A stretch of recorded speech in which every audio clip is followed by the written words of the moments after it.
নেত্রকোনার বারহাট্টা উপজেলার রায়পুর ইউনিয়নের মান্দারতলা গ্রামে দাদা ও নাতনির মধ্যে জমি সংক্রান্ত বিরোধ ঘিরে চলছে উত্তেজনা। নাতনি পপি আক্তার দাবি করছেন এই বিরোধের কারণে তার একটি পোল্ট্রি মুরগির খামার বন্ধ হয়ে গেছে। বর্তমানে সে ঋণগ্রস্ত, তার পথে বসার উপক্রম হয়েছে। একজন নারী উদ্যোক্তা, আমার বাড়িতে একটা খামার আছে। ওই খামারটা আমার ফ্যামিলি, মানে আমি আমার ফ্যামিলির ফিনান্সিয়াল ভাবে বা আর্থিক ভাবে সহায়তা করি আমার ওই খামারের উপরে। কিন্তু ওনারা ওই জমির ঝামেলার জন্য আমার খামারটাও প্রায় বন্ধ করে দিচ্ছে, রাস্তাঘাট বন্ধ করে দিচ্ছে। আমাদের বাড়ির তো কোনো রাস্তা নাই, আবার আমাদের বাড়ির যে জায়গাটা দলিল করে দিচ্ছে ওই জায়গাতেও আমার বাবা এক কাঠা মানে 8% জায়গা ওনার কাছে পাও না, ওনার কাছে আছে 5%। 50% জায়গা আছে, কিন্তু কিন্তু ওনারা বারবার বলার পর আমাদেরকে দলিল করে দেয় না।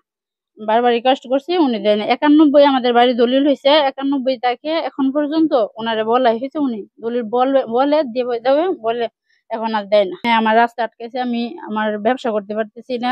মূলত এই জমিনে ঝামেলার কারণে আমাদের ফ্যামিলি একবারে নিঃস্ব। আমি একটা লোন নিয়েছিলাম কর্মসংস্থান ব্যাংক থেকে, ওই ব্যাংক থেকে লোন নিয়ে আমি যে ব্যবসাটা করছিলাম, লোনটা নেওয়ার পরে আমি জাস্ট 2 থেকে 3টা বেচ করছি। তারপর আমার ওই লোনটাও আটকে গেছে, আমি ওই লোনটা পরিশোধ করতে পারতেছি না। আমার ব্যবসা নেই, তাহলে আমি পরিশোধ করবো কি করে? আমার যে ফ্যামিলির এরকম অবস্থা হয়েছে যে এখন মানে উঠে দাঁড়ানোর মতো সামর্থ্য নেই। আমার ব্যবসা বন্ধ, প্লাস আমার যে জমির ঝামেলা সব মিলেই। আর এখন হচ্ছে কি, আমার ব্যবসাটা যদি দাঁড় না করতে পারে আমার ফ্যামিলি একবারে শেষ। এই ব্যাপারে পপি আক্তারের বাবা মোহাম্মদ ফরিদ মিয়া বলেন, জমিনের ঝামেলা আমাদের 28% জমি দলিল করিয়া দিছে। দলিল করিয়া দেওয়ার পরে আমাদের এটা খারিজ করাইছে, খারিজ করিয়া তারা মূল দলিল বাইর করিয়া দেয়। তারা মূল দলিল বাইর করিয়া এখন দিছে। প্রথম যে সময় আমাদের দলিল করিয়া দিছিল, এই সময় তো মামারা 3 জনই আছি, হিসাব বন্টনে দিত। তাহলে এখন আমাদের এই যে ভুক্তভোগীরা মধ্যে আমাদের কেড়ে হালছে। আমার পরিবারের এখন এমন কিছু আছে, আমরা এখন চলার মতন কোনো মত নাই।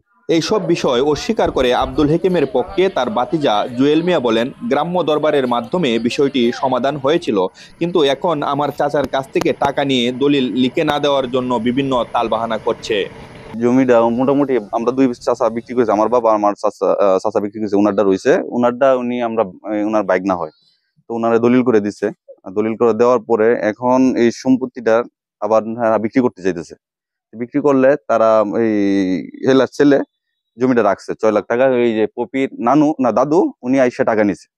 টাকা নেওয়ার পরে এখন দলিলের কথা বলা হয়েছে, কিন্তু দলিলের কথা বলা হইলে তারা বলতেছে না, আমরা জমি তো বিক্রি করি নাই, আমরা টাকা পাই তার কাছে, এইভাবে এমনি টাকা নিছি। তো এলাকার অনেক মুরব্বীরা সবাই আছেন, এবং কি তারা এই যে পপিরার গোষ্ঠী যারা আছেন এইদিকে বাড়ির তারাও আছেন, সবাই আছেন। মোটামুটি এই বিষয়টা নিয়ে বারহাট্টা থানার এরাও জানে, তারপরে পুকুরা বাজারের হাড়ির পুলিশ তারাও জানে। স্থানীয়দের দাবি, দাদা নাতনির এই ঝামেলাটি দ্রুত সময়ের মধ্যে সমাধান না করলে মামলায় রূপ নিতে পারে। তাই যথাসম্ভব এই বিষয়টি সমাধান হওয়া উচিত। আফজাল হোসেন, প্রথম সকাল 24.com।